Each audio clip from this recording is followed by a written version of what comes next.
today I did an interview with a friend of mine, Kim. He's a third engineer here on the ship that I'm on. So I want you guys to check it out. All right, y'all, this is me, Dee Dee, and I'm doing an interview with the third engineer here on our ship. This is Kim. So we both are merchant mariners. Kim been in it a little longer than me. Kim, how long you been doing this? Since like 2014, so about 11 years. And you started out, like, what was your job? I started out as a wiper. Well, technically, I started as an apprentice. So I basically did a month in every department and then went through the program and, took the classes and all that kind of stuff and came out as a B-book. Okay, so you went through Piney Point? Yeah. Okay, that's what's up. So, like, as far as, like, going through the apprenticeship, like, is it a free thing you have to do, or how do they work? It's not necessarily free, you know what I mean, because you have to pay for, I want to say, your drug screening, you have to pay for your uniforms, you have to pay for your physical, and I want to say that's it. But after you pay those things, you get into the program, and then you're compensated on a weekly basis. I think you get like a $25 a week allowance or something super low. Then on your first shift, when you do a month in every department, that's when you start to get like $1,000 a month for those 3 months as apprenticeship pay. Then when you go into your fourth phase, that's when you actually start to get real paychecks as far as entry-level positions. Okay. So, and that's a 4-month, that's a 120-day rotation for your fourth phase ship. So how long is the apprenticeship? I mean, it really kind of depends on how fast you can get your ships. Sometimes there are slow periods during shipping or whatever, so there's not as many jobs. I don't think that's an issue now, so it should push you out a lot faster. So I would say at least 9 months to a year, with after 3 to 4 months in your first phase, your second phase is a ship. So that's the month in each department where you're making like $1,000 a month or whatever. But that's just your apprenticeship pay. So it's not like it's more of a stipend than a real check. Okay, so after you go through your phases, like, how long do you stay on these ships? Well, so after your second phase ship, which is only 3 months, 90 days, your fourth phase ship, which is like when you choose whatever department you want to ship in or whatever the case may be, you're gonna do a full 120-day rotation, and then you go back to school to upgrade to AB if you go on deck, or oiler if you're going to the engine room. That is, anytime after that is gonna be a regular rotation, a 4-month ship or a 2-month ship. It really just kind of depends on what your contract is. Okay, so once you went through the apprenticeship program, you came out as a oiler? Yes. And then you just kept going until you upgraded your own license? Mm-hmm. Okay, that's what's up. So how long did it take you to get from that oiler to your third mates? I mean, your third engineers? So I went in the program in 2014. I want to say mid-2014, somewhere around there. So like May or June or something like that. I came out of the program, I want to say 2015, July-ish. So it took about a year from that. But after that, I got my license, I want to say in 21 to 20. It's one of them. All the years kind of run together after a while. Okay. So it took me, I want to say about 6 years, 5-6 years, somewhere around there. But that's like if you're sailing 6 to 8 months, a year or whatever, and you kind of making it your mission to move up and everything. I didn't know I had enough time to sit for my license because I didn't know how much time they included for your wiper time. I thought it was looking like 120 days, but apparently it was like 270. So I could have sat for my thirds earlier, but I just didn't know. So you think you're gonna retire out of this? Nah, probably not. You just give it a couple more years and then be like, man, I'm gonna go do something on my own. I mean, yeah, just want my once I get my chief, like, that's it for real. Like, it's really, once I get that, I can be done with it officially. But that's really all I want to do. That's what's up. So, but you ain't got too far along. Like, you gonna go home and upgrade right away? Study for this test, get my first engineer, and then after that, I need 180, 160 days sailing first, and then I have my chief, and that's it. Oh, that ain't nothing, because you're gonna do that out here anyway. Exactly.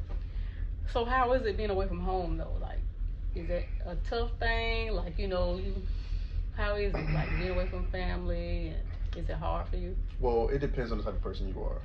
Me, I've been doing this for so long. It's kind of second nature. It's normal. I kind of like being away.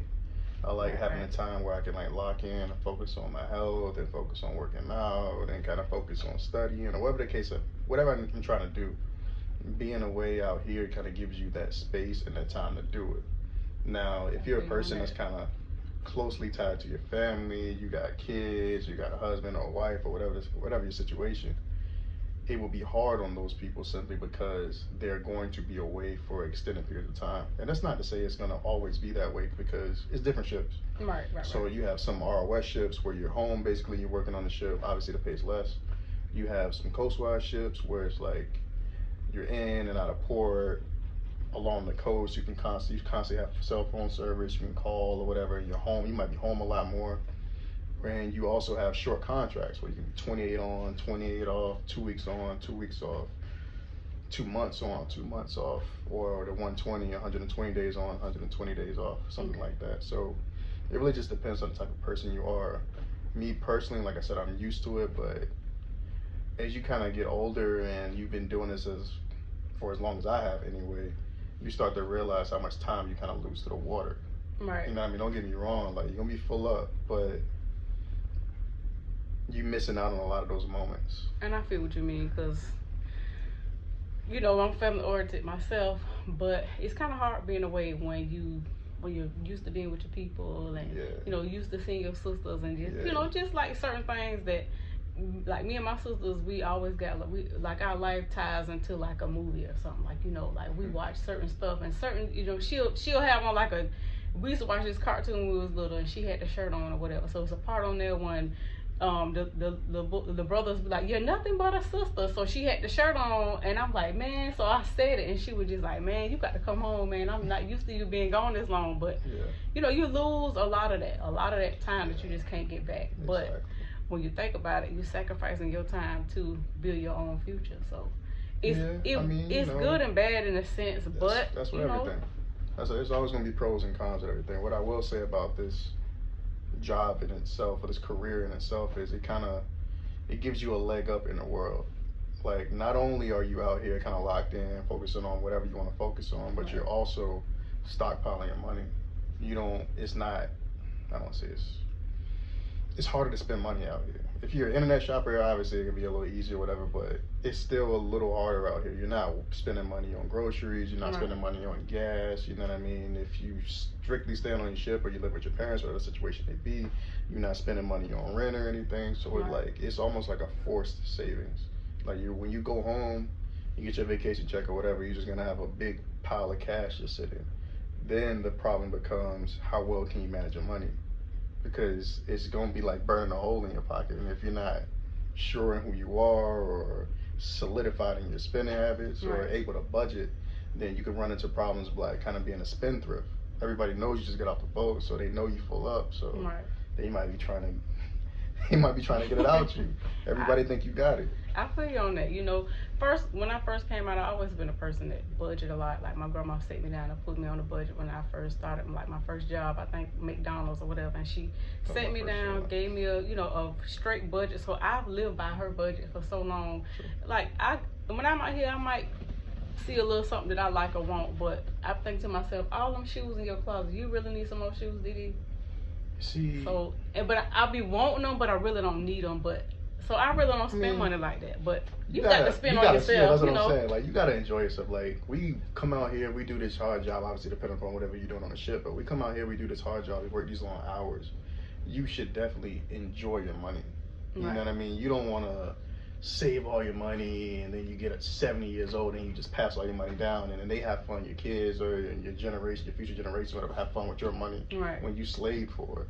So you definitely want to get to a point where you can enjoy your money, but it's just a matter of having some type of self-control to where you're not blowing it. Like, it's not BMF. Like, people really don't understand. Like, the best way to look at it is, especially if you're buying shoes, just think about how much you make in a day and then think about how many hours it took you to make it, and then compare it to, let's say you make $250 a day, or whatever the case may be. So it took a day's pay just to pay for those shoes. Right. That's, so it don't make sense. Yeah, it don't make sense. It's just you just gotta go through your mind like that, man. And once you start looking at things like that, it becomes a lot. You understand the value of money a lot better. You know what I mean? Because you're spending your life energy attaining this money just to attain this item. So right. is this item worth your life energy? You know what I mean? And it's not. Depending on what it is.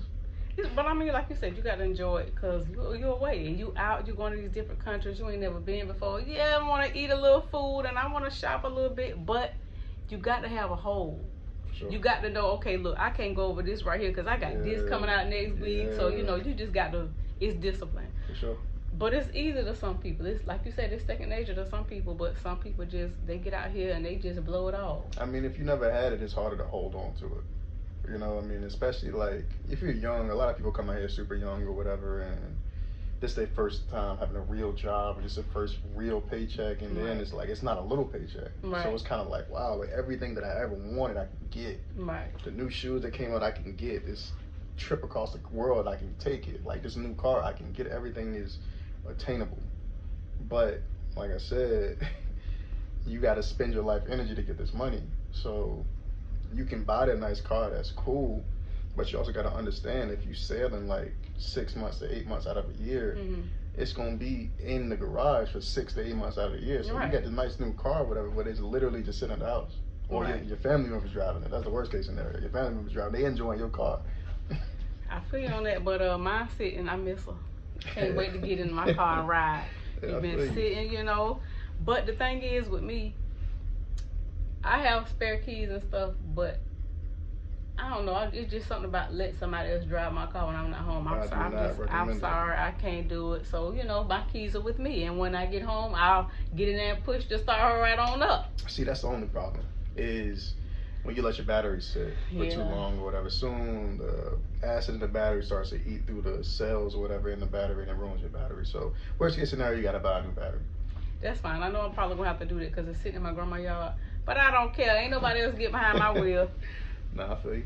But I just appreciate you coming here and doing this little interview with me. For sure. Because, a lot of people ask me, okay, what is the different jobs? I'm giving them the different departments. Well, you a deck department. How you going to tell us about engine room and all that? Yeah. So I appreciate you because we needing all this because I don't know. I don't have all the answers. But till next time, y'all, Kim came here and did this interview. We out.